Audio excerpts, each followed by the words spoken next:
살면서 한 번쯤은 이런 생각을 해보셨을 겁니다. 평생을 일했는데 왜 마음은 여전히 불안할까? 젊었을 때는 돈만 있으면 다 될 것 같다고 생각했는데 막상 돈이 생겨도 불안은 사라지지 않더라고요. 오히려 더 커지는 것 같기도 하고. 그런 경험 한 번쯤 있으시지 않으셨나요?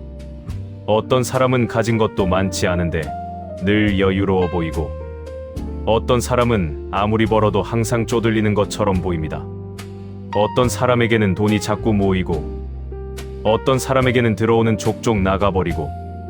이게 단순히 운의 차이일까요? 아니면 능력의 차이일까요? 오늘은 그 이야기를 해보려고 합니다. 돈에도 흐름이 있습니다. 돈은 단순한 종이가 아닙니다. 돈은 인간의 마음을 따라 움직입니다. 이게 무슨 뜬구름 잡는 소리냐고 하실 수도 있어요. 그런데 오늘 이 이야기를 끝까지 들으시면 아마 고개를 끄덕이게 되실 거라 생각합니다. 왜냐하면 이건 제가 만든 이야기가 아니라 200년 전 한 철학자가 인간과 돈의 관계를 깊이 들여다보고 남긴 통찰이니까요. 그 철학자의 이름은 아르투어 쇼펜하우어입니다. 쇼펜하우어는 독일의 철학자인데요. 살아생전에는 그다지 인정을 못 받았습니다. 그런데 지금 와서 보면 그가 남긴 말들이 얼마나 정확하게 인간의 본성을 꿰뚫고 있는지 놀라울 정도입니다. 특히 돈과 행복, 그리고 불안에 대한 그의 생각은 지금 이 시대에 더 빛을 발하는 것 같아요. 자, 그럼 천천히 시작해 보겠습니다. 인간은 본능적으로 불안한 존재입니다. 쇼펜하우어가 가장 먼저 한 말이 이거예요. 인간은 태어날 때부터 불안을 안고 태어난다고. 처음에는 이 말이 좀 불편하게 느껴질 수 있어요. 나는 원래 불안한 존재다라는 말이 뭔가 희망이 없어 보이잖아요. 그런데 이걸 다른 각도에서 보면 오히려 위로가 됩니다.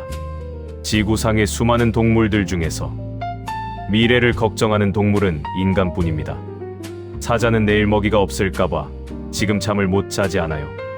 새들도 10년 후를 걱정하며 둥지를 틀지 않죠. 오직 인간만이 아직 오지 않은 내일을 머릿속에 그려놓고 그 불확실한 내일 때문에 오늘 밤 잠을 설칩니다. 이게 축복이기도 하고 저주이기도 해요. 덕분에 인간은 문명을 만들었습니다.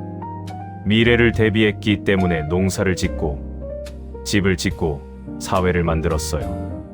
하지만 동시에 인간은 그 미래 걱정 때문에 현재의 행복을 누리지 못하는 유일한 동물이기도 합니다. 그리고 그 불안이 만들어낸 가장 대표적인 발명품이 있어요. 바로 돈입니다. 생각해보세요. 왜 인간은 돈을 원할까요? 배가 고파서요. 그건 음식을 원하는 거죠. 따뜻하고 싶어서요. 그건 집을 원하는 거고요. 돈 자체는 먹을 수도 없고 입을 수도 없고 잠을 잘 수도 없는 종이 조각에 불과합니다. 그런데 왜 사람들은 그 종이 조각을 그토록 원할까요? 쇼펜하우어는 이렇게 말합니다. 우리는 돈을 원하는 것이 아니라 돈이 주는 안심을 원하는 것이다. 이 문장을 천천히 되새겨보세요. 우리가 진짜 원하는 건 돈이 아니에요. 돈이 있으면 내일 굶지 않아도 되겠다는 안심, 아파도 병원에 갈 수 있다는 안심, 자식들에게 짐이 되지 않아도 된다는 안심, 그 안심을 원하는 겁니다. 돈은 그 안심을 살 수 있는 수단이에요. 그런데 우리는 수단을 목적으로 착각하기 시작합니다. 돈만 있으면 괜찮아라는 믿음이 생겨나는 거죠. 그리고 그 믿음 때문에 돈을 아무리 벌어도 마음이 편해지지 않는 이상한 역설이 생겨납니다. 젊었을 때를 떠올려 보세요. 돈이 없던 시절, 통장 잔고가 바닥을 치던 그 시절에는 어떠셨나요? 이번 달 월세는 낼 수 있을까? 아이 학원비는 어떻게 하지? 부모님께 손 벌려야 하나? 그 불안이 온몸을 짓눌렀겠죠. 그때는 이렇게 생각하셨을 거예요. 내가 돈만 좀 있으면 이 걱정은 사라질 텐데. 그런데 어느 정도 돈이 생기고 나면 이번엔 다른 불안이 찾아옵니다. 지금 모아둔 돈을 잃으면 어떡하지? 사기당하면 어떡하지? 주식이 떨어지면 어떡하지? 자식이 가져가면 어떡하지? 돈이 없을 때의 불안은 사라졌는데 돈이 생기니까 또 다른 불안이 그 자리를 채우고 있어요. 그리고 돈이 더 많아지면요? 이제는 지키는 걱정이 생깁니다. 세금은 어떻게 할까? 건강이 나빠지면 이 돈은 누가 관리하나? 자식들 사이에 싸움이 나는 건 아닐까? 돈의 크기만큼 걱정의 크기도 커집니다. 이걸 보면서 쇼펜하우어는 이렇게 말했어요. 돈은 불안을 없애주지 않는다. 불안의 형태만 바꾼다. 얼마나 정확한 말인지요. 돈이 없을 때의 불안은 생존의 불안이에요. 먹고 사는 것에 대한 두려움이죠. 그런데 돈이 생기면 불안의 형태가 달라집니다. 이제는 잃는 것에 대한 두려움, 더 나아가 충분하지 않다는 두려움으로 변해요. 그리고 그 두려움은 끝이 없습니다. 왜냐하면 충분하다는 기준이 자꾸 올라가기 때문이에요. 10만 원이 없어서 불안하던 사람이 나중에 10억이 생겨도 여전히 불안합니다. 기준이 달라졌을 뿐이에요. 이제는 100억은 있어야 안심이지라고 생각하게 되죠. 이 굴레에서 벗어나려면 어떻게 해야 할까요? 쇼펜하우어는 이 질문에 아주 뚜렷한 답을 갖고 있었습니다. 그 이야기는 조금 이따가 하겠습니다. 먼저 돈이 어떻게 움직이는지부터 이해해야 해요. 돈을 물에 비유해 볼게요. 물은 어떻게 흐를까요? 물은 높은 곳에서 낮은 곳으로 흐릅니다. 막힌 곳을 싫어하고 자연스럽게 흐르는 곳을 좋아해요. 억지로 가두면 넘쳐오르거나 썩어버립니다. 흐르는 물은 맑고 고인 물은 썩습니다. 돈도 똑같아요. 돈도 흐르는 곳으로 흐릅니다.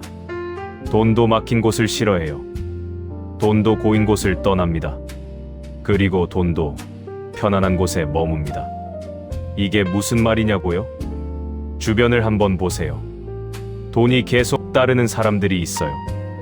그 사람들이 특별히 더 똑똑한 것도 아니고 더 열심히 사는 것도 아닌데 왜인지 돈이 그 사람 주변에 있는 것 같은 느낌. 다들 한 명쯤은 떠오르시지 않으세요? 반대로 아무리 벌어도 돈이 새는 사람도 있죠. 월급이 오르면 지출도 덩달아 오르고 좋은 기회가 와도 어떻게든 놓치고 뭔가 잘 될 것 같으면 꼭 탈이 나고 이런 사람도 주변에 있지 않으신가요? 이 차이가 뭘까요?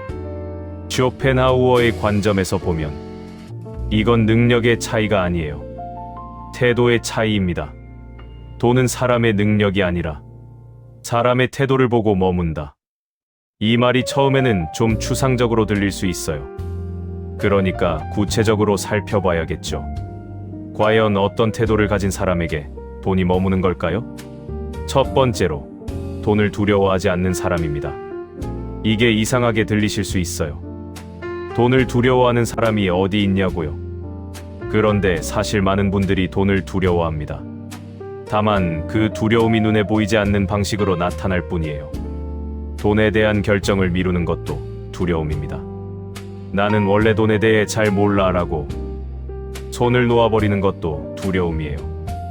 돈 이야기가 나오면 괜히 긴장되고 투자 이야기가 나오면 왠지 사기당할 것 같은 느낌이 드는 것도 두려움이고요. 두려움이 있으면 돈을 제대로 다룰 수 없어요.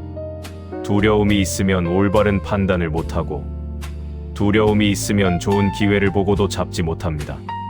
돈은 두려워하는 사람의 손에서 흘러나갑니다.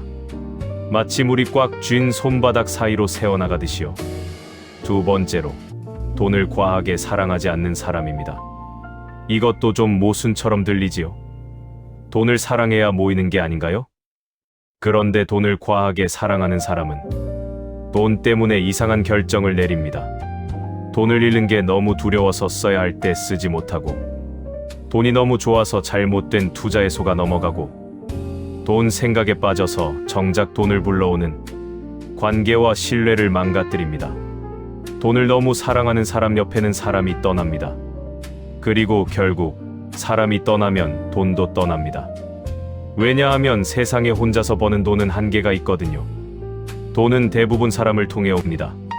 세 번째로, 돈을 쫓지 않는 사람입니다. 이 부분이 참 역설적이에요. 돈을 열심히 쫓아야 돈이 생기지 않냐고요? 그런데 인생을 오래 살아보신 분들은 아실 겁니다. 돈을 쫓으면 쫓을수록 오히려 돈이 달아나는 경험을요. 급하게 돈이 필요할 때 내린 결정치고 잘된 결정이 별로 없어요. 이번에 이거 투자 안 하면 평생 기회가 없다는 말에 혹해서 들어갔다가 후회한 경험. 다들 한 번쯤은 있지 않으세요? 돈을 쫓는 태도, 조급함, 결핍감. 이게 결국 나쁜 판단을 만들고 나쁜 판단이 돈을 잃게 합니다. 돈은 쫓는 사람에게서 도망가고 다루는 사람에게 머문다. 쫓는다와 다룬다는 완전히 다릅니다. 쫓는 사람은 돈이 주도권을 갖고 있어요. 그 사람의 감정이 돈에 끌려다닙니다.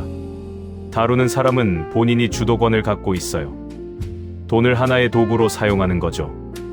네 번째로, 돈을 증명수단으로 쓰지 않는 사람입니다.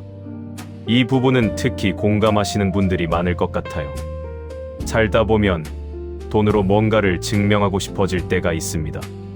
나 이만큼 벌었다. 나 이런 차 탄다. 나 이런 곳에서 살 수 있다. 이런 과시가 꼭 나쁜 건 아닌데요.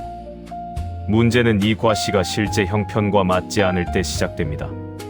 있어 보이려고 없는 돈을 쓰고, 인정받으려고 무리해서 선물하고, 자존심 때문에 할 수 없는 투자를 하고, 이런 소비들은 모두 돈을 통해 자신을 증명하려는 시도입니다. 그리고 이런 소비를 할 때마다 돈은 조용히 빠져나갑니다. 다섯 번째로, 돈을 인생의 목적이 아닌 도구로 보는 사람입니다. 이게 결국 핵심이에요. 돈이 목적인 사람은 언제나 부족합니다. 왜냐하면 목적은 이뤄지거나 이뤄지지 않거나 둘 중 하나인데, 돈은 그 기준을 끝없이 올리기 때문이에요. 1억이 목적이었는데 1억이 생기면 목적이 3억으로 바뀝니다. 10억이 생기면 30억으로 바뀌고요.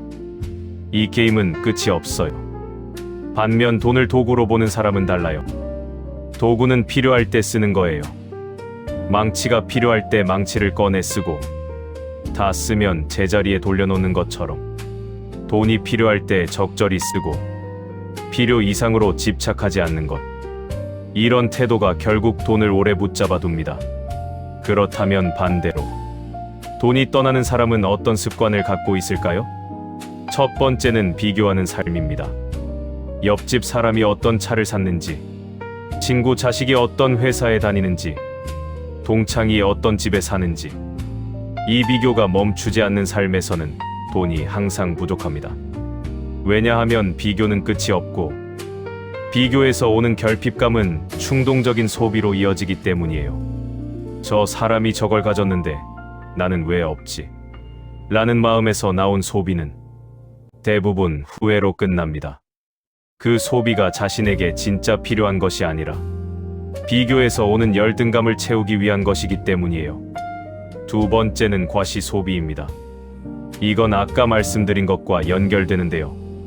비싼 식당, 명품 가방, 으리으리한 여행. 이것들 자체가 문제가 아니에요.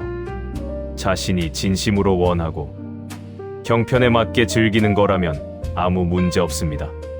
문제는 보여주기 위해서 하는 소비예요. 사진 찍어서 올리기 위해서, 누군가에게 인정받기 위해서, 나 잘 살고 있다는 걸 증명하기 위해서 하는 소비. 이런 소비는 결코 만족을 주지 않아요. 왜냐하면 그 만족의 기준이 다른 사람의 반응에 달려있기 때문이에요. 반응이 시들해지면 또 더 큰 것을 해야 하고, 그러다 보면 돈은 자꾸만 새어나갑니다. 세 번째는 인정 욕구에서 나온 소비입니다. 이건 과시 소비와 비슷하지만 조금 달라요. 과시 소비가 밖을 향한 것이라면, 인정 욕구 소비는 좀 더 안을 향한 것입니다. 자식에게 잘해주고 싶어서 무리하게 쓰는 돈, 형제자매에게 뒤지지 않으려고 쓰는 돈, 관계를 유지하기 위해 억지로 내는 돈.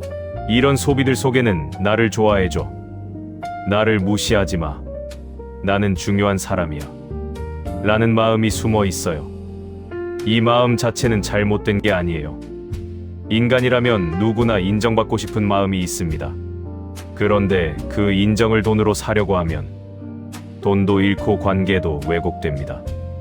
네 번째는 미래 공포에서 나온 소비입니다. 이건 특히 어르신들 사이에서 많이 보이는 패턴인데요. 나이가 들면 미래에 대한 공포가 커집니다. 아프면 어떡하지? 치매가 오면 어떡하지? 돈이 떨어지면 어떡하지? 이 공포가 커질수록 사람들은 그 공포를 해결해준다는 말에 쉽게 지갑을 엽니다. 건강에 좋다는 말에 검증도 안 된 건강식품을 사고, 노후에 안전하다는 말에 잘 알지도 못하는 상품에 가입하고, 사기꾼들의 달콤한 말에 속아서 평생 모은 돈을 잃는 일들. 이 모든 것의 뿌리에는 미래에 대한 공포가 있어요. 쇼펜하우어는 이렇게 말합니다. 돈을 쓰는 순간 당신의 마음이 드러난다. 돈을 어떻게 쓰느냐는 그 사람의 내면 상태를 그대로 보여줍니다. 비교해서 쓰는지, 인정받으려고 쓰는지, 공포해서 쓰는지, 아니면 진짜 자신이 원하는 것을 위해 쓰는지, 그 차이가 결국 돈이 머무느냐 떠나느냐를 결정합니다. 자, 이제 쇼펜하우어가 가장 중요하게 여겼던 이야기를 할 차례입니다. 쇼펜하우어는 말년에 이런 말을 남겼어요. 행복을 방해하는 가장 큰 것은 너무 많은 것을 바라는 것이 아니라 잘못된 곳에서 행복을 찾으려는 것이다. 그는 인간이 행복해지기 위해 필요한 것들을 세 가지로 정리했어요. 첫 번째는 건강입니다. 이건 굳이 철학자가 말하지 않아도 아실 거예요. 그런데 쇼펜하우어가 강조하는 건 조금 달라요. 그는 건강이 단지 아프지 않은 상태가 아니라 삶을 제대로 살아낼 수 있는 에너지의 원천이라고 봤어요. 돈이 아무리 많아도 몸이 망가지면 그 돈을 온전히 누릴 수가 없어요. 병원비로, 돌봄비로, 고통 속에서 다 써버리게 됩니다. 건강을 지키는 것. 이게 사실 가장 현명한 재테크예요. 두 번째는 평온한 마음입니다. 쇼펜하우어는 삶에서 가장 귀한 것이 마음의 평온이라고 했어요. 그리고 이 평온은 바깥에서 오지 않는다고 했습니다.